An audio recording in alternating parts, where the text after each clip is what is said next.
você vai falar a respeito das tentações de Jesus e do que significou o deserto. Perfeito. O Salmo 91. Quando eu era criança, a Bíblia lá em casa, quase todo católico é assim, fica aberta no Salmo 91, porque diz que é o Salmo que expulsa o diabo. Não sei quem do interior sabe disso, mesmo na capital era de Belo Horizonte. E em Qumran, nos manuscritos do Mar Morto, o Salmo 91 ficava junto com os salmos de exorcismo. Olha a ironia, o diabo cita para Jesus um salmo de exorcismo. O deserto, na cultura bíblica, é o lugar da provação. Nós, pela herança grega, especialmente de Platão, quando queremos falar do inferno, você imagina o subsolo. Lembra aqueles desenhos que tem um anjinho quente, aí abaixo o elevador vai para o inferno, vai subir vai para o céu. Mas essa não era a ideia deles. A ideia deles é que o deserto é o lugar dos demônios. Tanto é que no Antigo Testamento, tem o dia do Yom Kippur, o dia da expiação, Deus mandava o sacerdote separar 2 bodes. Um bode para o Senhor, que era sacrificado, e o outro bode para Azazel. Azazel é o nome de um demônio. E o bode de Azazel era solto no deserto. Então, na Bíblia, o topo do monte é sempre a presença de Deus. Elevo os meus olhos para o monte, de onde me virá o socorro, diz o salmista. Meu socorro vem do Senhor. Quem se assentará no santo monte do Senhor? Aquele que é digno, que é limpo, etc, etc. O monte do Senhor. O deserto e o vale são o oposto do monte. Ali é o lugar da provação, é o lugar onde o demônio habita, é o lugar onde todo mundo tem medo. Por isso que o Salmo 91 é um salmo que descreve a fortaleza no deserto. E você vai pegar Jacó passou pelo deserto. Moisés, antes de se preparar, antes de tirar o povo do Egito, Moisés passou 40 anos no deserto.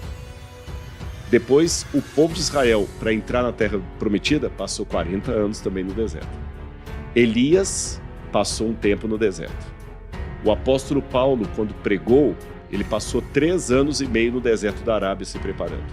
No Apocalipse, capítulo 12, o povo de Deus é representado por uma mulher com asas, que antes de entrar na Nova Jerusalém, ela passa 1260 dias no deserto. A palavra deserto em hebraico é midavar. Midavar significa literalmente da palavra. Mi é a preposição da palavra. Tá? Medaber é falar. Medavar, da palavra. E uma vez eu perguntei para um rabino, por que vocês chamam em hebraico o deserto de Midavar, lugar da palavra? Ele falou que o deserto é o único lugar silencioso o bastante para você ouvir a voz de Deus. O deserto é o único lugar inóspito o bastante para você mostrar que você precisa de Deus. Então, como tinha essa característica do deserto, Jesus também passou pelo deserto se preparando e ele foi confrontado pelo diabo em pessoa. E o diabo queria fazer uma coisa muito interessante. Ele queria convencer Jesus que ele não era o Filho de Deus. Porque eu imagino que o diabo não apareceu para ele como um diabo. Sim. Ele deve ter aparecido para ele como um anjo de luz, bonito, lindo. Sim. Aí a gente vê o contraste.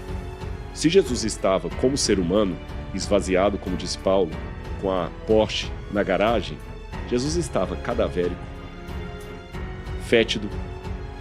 Se você depois de uma apresentação estava com o cabelo precisando de um cabeleireiro, imagina Jesus 40 dias sem tomar banho. Jesus já está fedendo, com mau hálito, o rosto abatido, seco, né? Seco.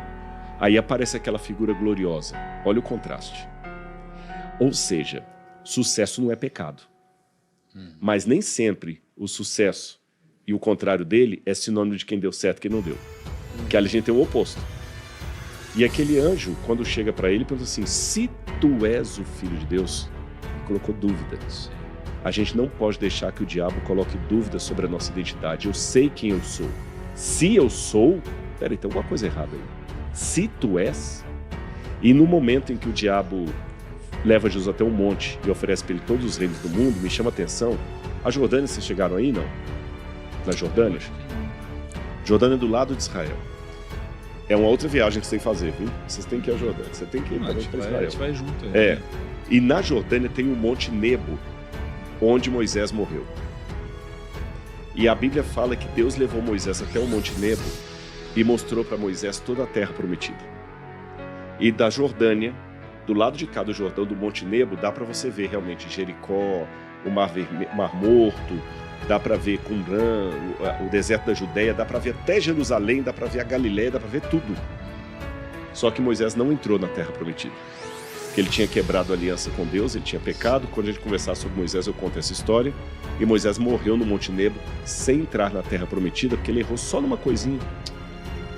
Aí agora, o diabo coloca Jesus num monte muito alto.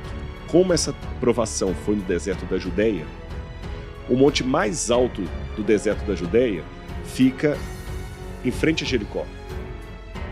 E esse monte, se você estiver no topo dele, ele dá de cara para o Monte Nebo do outro lado.